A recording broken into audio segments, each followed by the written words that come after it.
La Catrina ansiosa estaba por escuchar el relato de guerras y proezas de un mundo casi insensato. Historia universal contemporánea, la Catrina mencionaba, entre miedos y hazañas cada episodio ella escuchaba. Entre la guerra y la paz, con el temor a la tercera guerra en cada paso, siempre audaz, la verdad sobre la tierra. Pero al Mictlán llegó el día, el podcast no pudo escapar. La Catrina con osadía lo llevó al inframundo a descansar. Bienvenidos, esto es Historia Universal Contemporánea. En este podcast hablamos de historia y hoy, 2 de noviembre de 2024, vamos a hacer un breve especial de Día de Muertos que ya teníamos pendiente desde hace un par de años, que hicimos un especial de Noche de Brujas, que te invito a escuchar si no has escuchado y tan pronto como termines este.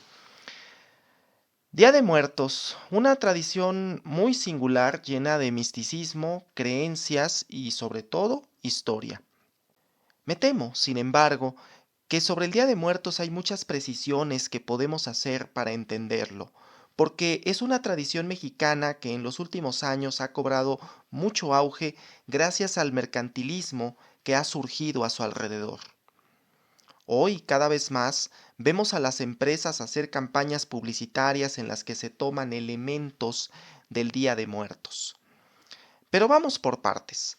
La tradición del Día de Muertos nace de un sincretismo entre la cultura prehispánica y la cultura europea occidental. Los pueblos prehispánicos de tradición nahua tenían como costumbre dedicar 2/20 de su calendario a la fiesta de muertos. Para entender esto, habría que explicar que el calendario nahua no era ni remotamente parecido al que usamos actualmente, que es el calendario gregoriano, y que el año estaba dividido en 18 veintenas, esto es, periodos de 20 días cada uno. Cada una de esas veintenas, o Sempoalapowali, estaban dedicados a una festividad. Las veintenas de Micalhuitontli, pequeña fiesta de los muertos, y Huey Micanhuitl, gran fiesta de los muertos, sucedían sucesivamente en lo que para nosotros, hoy, son los meses de julio y agosto. Lo digo así porque las fuentes a las que tenemos acceso sobre el calendario nahua son netamente españolas, no del todo coincidentes entre sí.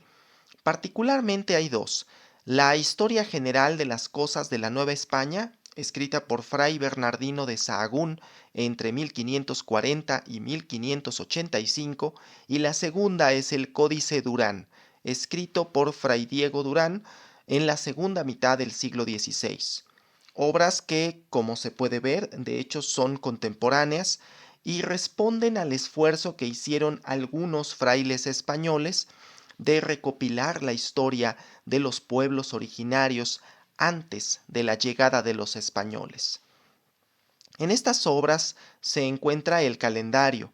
Muchas fechas varían entre una fuente y otra, además de encontrarse todavía bajo la lógica del calendario juliano, que sería eliminado en España para ser sustituido por el calendario gregoriano en España y sus dominios a finales del siglo XVI, lo que ocasiona de hecho una diferencia de 10 días entre uno y otro calendarios que a veces hacen un poco más difícil el pasar las fechas del calendario nahua al calendario gregoriano. Lo cierto es que entre lo que para nosotros es julio y agosto, los pueblos nahuas celebraban no una, sino dos fiestas de muertos. La primera de ellas, llamada literalmente Pequeña Fiesta de los Muertos, son dadas las flores. Como su nombre lo indica, la tradición era adornar con flores de todo tipo, que eran dedicadas en primer lugar al dios Huitzilopochtli y posteriormente a todos los demás. En la segunda veintena, que literalmente se denomina la Gran Fiesta de los Muertos, cae el tronco, cae el fruto, Era una festividad en donde se preparaban platillos especiales, particularmente una especie de tamales rellenos con carne de guajolote o de perro. Digo tamales a falta de una palabra más adecuada, ya que en las fuentes españolas, por supuesto, son descritos como panes de maíz. Al final de esta festividad se cortaba un árbol y se adornaba. Las fuentes hablan de adornos de papel, pero nuevamente es posible que se trate de otro elemento parecido que los españoles asemejaron al papel. La tradición de las ofrendas llegaría como tal hasta la llegada de los españoles y la cristianización de la fiesta. Y es que de hecho la fiesta cristiana de Todos los Santos ya existía, por lo menos desde el año 303 de nuestra era.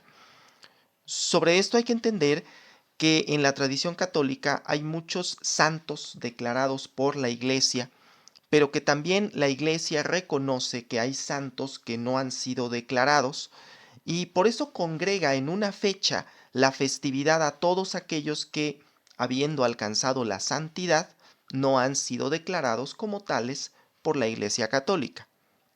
Ahora bien, también en la tradición cristiana, las festividades se componen por una víspera y la festividad propiamente dicha.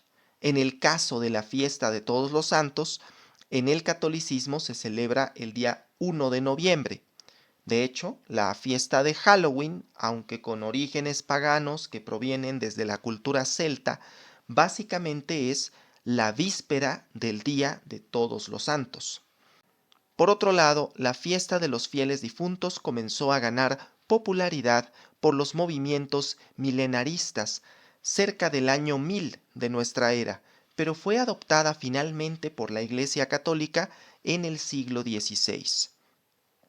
Cuando los españoles llegaron a lo que hoy es México, la fiesta de los fieles difuntos se fue mezclando con las tradiciones que tenían los pueblos nahuas, cambiando el pan de maíz por el pan de trigo, adoptando la fecha litúrgica, el 1 de noviembre, por lo que ganarían primacía las flores endémicas de la temporada, como lo es el cempasúchil, y el arte barroco de la época se vería reflejado ahora en las calaveras de azúcar y de chocolate que comenzarían a utilizarse. Y se agregarían elementos que hoy no pueden faltar en muchos de estos altares de muertos: las velas, la sal, el incienso y los elementos cristianos.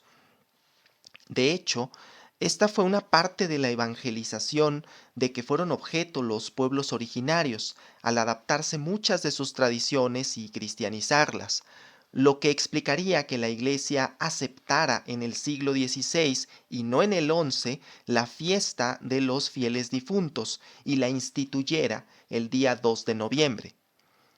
De hecho, de ahí es que viene la cierta calendarización que se ha hecho de las ofrendas en el Día de Muertos, pues hay quien maneja la tradición de que el 1 de noviembre se pone la ofrenda para los niños y el día 2 a los adultos, ya que la lógica indicaría que los niños que mueren lo hacen sin pecados y por ende estarían comprendidos en la fiesta de Todos los Santos, en tanto que los adultos quedarían comprendidos en la fiesta de los fieles difuntos.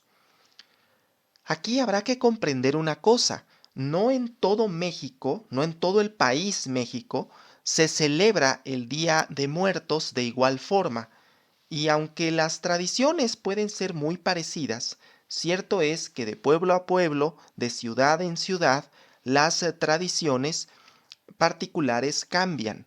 Esta calendarización, por ejemplo, a la que ahora se han agregado algunos días atrás, comenzando ya desde el día 28 de octubre, no es sino la visión que se tiene en algunos lugares del centro del país, particularmente en la Ciudad de México, donde hay, sobre todo en Xochimilco, hay ofrendas muy interesantes, pero también en toda la periferia de la Ciudad de México. En otros casos, el uso de elementos como los lagos, las catrinas, es más predominante y destaca el caso de Yucatán. cuya fiesta, el Hanal Pixán, aunque sucede en las mismas fechas o casi las mismas fechas y con elementos que pueden asemejarse a los que se ven en las ofrendas mexicanas, por referirnos a la Ciudad de México, estereotípicas, algunos elementos son diferentes, porque en algunos altares del Hanal se ven algunas cruces verdes o cruces parlantes, se usan flores, pero no exactamente flores de cempasúchil, se usan jícaras, se usa comida típica de Yucatán, como el mukbil pollo o pib. La diversidad de la tradición de Día de Muertos es justamente lo que la enriquece, pero otra cosa que vale la pena entender es que ha tenido una especie de evolución y secularización a raíz de los procesos históricos que vivió el Estado mexicano tras su independencia, porque, como vemos, es una tradición netamente religiosa, es decir, los españoles cuando llegaron a lo que hoy es México, evangelizaron a los indígenas y evangelizaron un poco esa tradición que tenían, para que después de la independencia y durante el siglo XIX permaneciera un tanto cuanto así, aunque con algunos elementos que se fueron agregando, como es el caso de la Catrina de José Guadalupe Posada. Después de la Revolución, el Estado mexicano retomó esta tradición como una forma de reivindicarla como algo mexicano. Esto sucedió en la plena etapa nacionalista, sí, esa que llevó a Alemania al nazismo, a Italia al fascismo y que rondaba de hecho en todos los países del mundo en los años 30 del siglo pasado. Esto buscó ensalzar lo mexicano de la tradición y considerarla como algo milenario. Y es que, como podemos ver, la tradición que conocemos hoy no podría existir sin una serie de elementos que se han intercambiado a lo largo de los siglos, pero que no se puede considerar tampoco 100% prehispánica ni 100% española. Pero además que esta tradición se ha mercantilizado. Y esta mercantilización ha contribuido a uniformarla de cierta manera, para hacerla más instagrameable. Por ejemplo, la idea de que la gente se disfrace de Catrín o de Catrina no era algo tan frecuente apenas hace unos 20 años, no tiene uno que ir muy lejos. De ahí que muchas de las cosas que hacían diferente al Día de Muertos en Xochimilco, en Pátzcuaro, en Puebla, en Yucatán, han dado paso a una especie de uniformidad con el afán de hacer más vendible para el turista extranjero y nacional la tradición del Día de Muertos. ¿Cómo olvidar, por ejemplo, el origen prehispánico del desfile que se desarrolla en estas fechas en las calles de la Ciudad de México, ese origen que fue en el 2015, tras el estreno de la película Spectre de la franquicia de James Bond, en donde una de las secuencias de inicio del filme trae un desfile de Día de Muertos que nunca se había visto en las calles del Distrito Federal en aquel entonces, pero que a partir de ese año el desfile se instauró como una idea de no decepcionar a los turistas que hayan visto la película y que quieran venir a ver el famoso desfile. Lo que tal vez decepcione a los turistas un poco será que si se intenta caminar por las mismas calles por las que lo hizo James Bond para llegar al Zócalo de la Ciudad de México, pues no van a llegar de la misma manera de frente a la Catedral Metropolitana al primer cuadro de la ciudad. Pero bueno, esa es otra historia. Tampoco es de olvidar cómo se agregaron los elementos de la película Coco a las ofrendas de Día de Muertos, ni cómo en esta película incluso los muertos necesitan una visa para regresar al mundo de los vivos.